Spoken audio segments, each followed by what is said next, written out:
10. Red silk and ghosted promises. The dream didn't wait for her to fall. It pulled Delilah in like a tide. One blink and she was there, standing in the center of a room bathed in red light. Velvet curtains swayed like they were breathing. The scent of firewood and something sweeter like whiskey spilled across skin hung heavy in the air. She knew she wasn't awake. But she didn't care. Because he was there. Jackson stood behind her, watching in the reflection of the mirror. Shirt unbuttoned.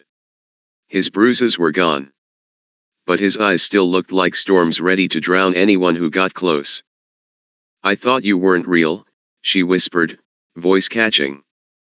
He came up behind her slowly, his breath brushing her neck. "Maybe I'm not," he murmured. "But that doesn't mean I can't feel you." His hands ghosted over her hips, then slid around her waist like he owned her. And in this place, in this space, maybe he did. She turned to face him, but he was already lowering his mouth to hers. The kiss wasn't gentle. It was fire and control, years of guarded emotion snapping under heat. Their bodies pressed together, sharp angles and soft skin, two weapons melting into one. She pushed him back against the mirror. His laugh was low, strained. "You always want control," he said, breathless. "I always take it," she answered. But when he lifted her, carried her to the crimson-draped bed like she weighed nothing, she let herself forget the game. The lies. The folder. The rules. All that mattered was the now. His mouth on her collarbone. Her nails dragging down his back. The way they tore each other open without drawing blood yet. But just when it felt too perfect. The lights flickered. The room cracked. His face began to blur, his eyes changing, his voice distorted. And from the shadows, a second Jackson stood. Watching. Whispering. "Wake up, Delilah. Before it's too late." She jolted upright, breath ragged, sheets soaked in sweat. Her phone was already buzzing again. "Unknown number, you shouldn't have looked in that drawer." Chapter 11, Some locks should never be picked.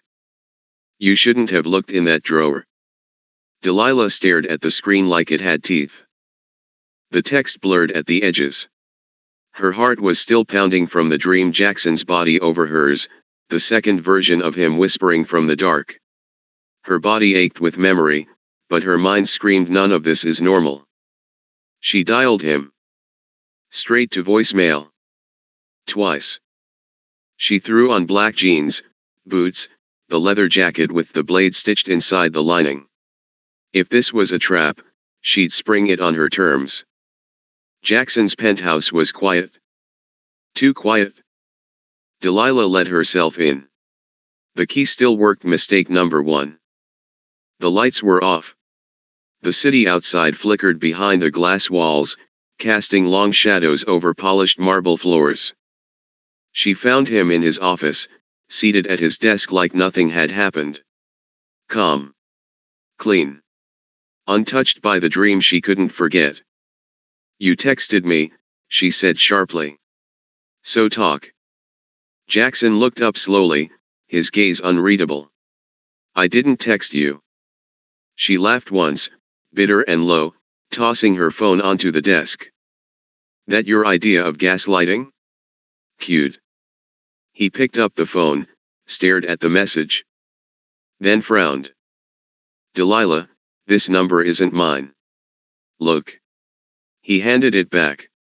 "It's different by 1 digit." Her blood went cold. Then he leaned back, eyes narrowing. "What did you see in your dream?" "Why?" "Because I had the same one." Her heart nearly stopped. Jackson stood slowly, stepping around the desk.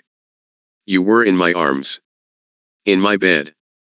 Then something changed. Another me, watching from the shadows. Saying it wasn't real." Delilah didn't respond. He stopped in front of her. "This isn't coincidence anymore."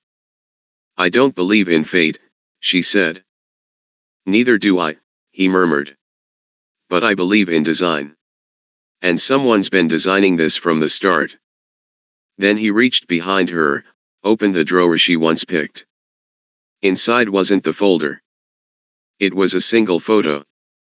Of the two of them asleep together, taken from the ceiling. Her breath caught. That's not possible. I've never taken this, he said. Neither have I. And on the back of the photo, in elegant handwriting. Welcome to the real game. Chapter 12, The King's Mask Falls. The photo in her hands trembled. Taken from the ceiling. Taken without either of them knowing. Or so she thought. Delilah looked at Jackson. Really looked at him. He was too calm. Too rehearsed. You're not surprised, she whispered. You knew this would happen. Jackson didn't deny it. He didn't flinch. I warned you once, he said softly, stepping closer. You were the one who kept playing. Her throat tightened. What game, Jackson? The one I built. It hit her like a blade, quick, quiet, deep. You manipulated me, she breathed. From the beginning, he said. You were supposed to be a mark. Just another name on a list. Just another player in a world too blind to see what was coming. His expression didn't change. But his eyes. There was something wrong with them. Like two versions of him lived behind that stare. One soft, protective, loving. The other? A void in a perfect suit. Delilah stepped back. All of it? The meetings. The folder? Even the dream. Jackson's smile curved, cruel, haunted. I gave you the dream, he said. You were meant to feel safe. Wanted. Needed. I needed you weak. I needed you, cracked open. Delilah's breath came shallow. Why me? Because no one else could have seen through me. His voice dropped. No one else almost made me fail. Almost. His hand shot forward fast, gripping her chin, holding her gaze. Not hard, not soft. Just enough. I am not the kind of man who loses, Delilah. And what are you now? She hissed. Divided, he said. One side of me wants to protect you. The other wants to destroy everything you are, just to see if you'd still crawl back. Tears pricked her eyes, but they didn't fall. He leaned down, whispering against her ear. I think you love both. Then, just as suddenly, he let her go and stepped back, mask slipping back into place. The perfect man. The cruel monster. And now, she wasn't sure which one she wanted more. Chapter 13, Fire for Fire. Delilah didn't cry. Not when she left the penthouse. Not when her chest ached like her ribs had shattered inward. Instead, she dressed like armor, black dress, red lips, eyes rimmed with shadow. She walked into the gala like it was a battlefield, and she was ready to burn.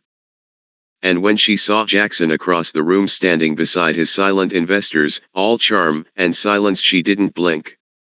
She smiled. Because tonight, he wouldn't get her pain. He would get a reflection of it. Amplified. And it started with the man beside her. Dimitri Vale. Rival CEO. Dangerous in his own way, but simple. Predictable.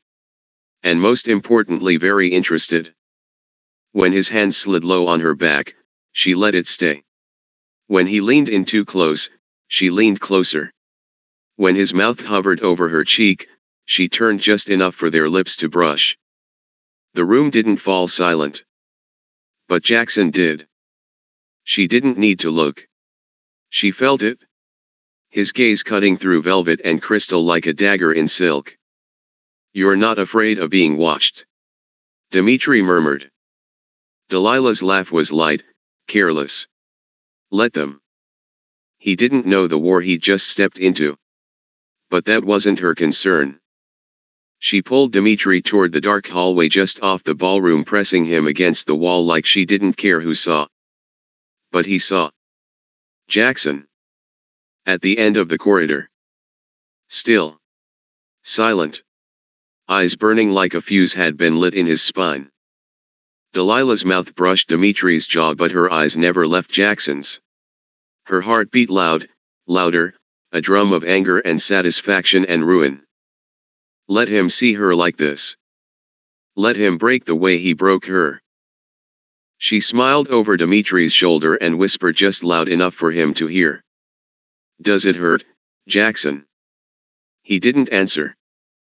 Didn't move. Didn't blink. But something in his expression fractured. And it was everything she wanted. Until the guilt hit. Fast. Uninvited. And all too real.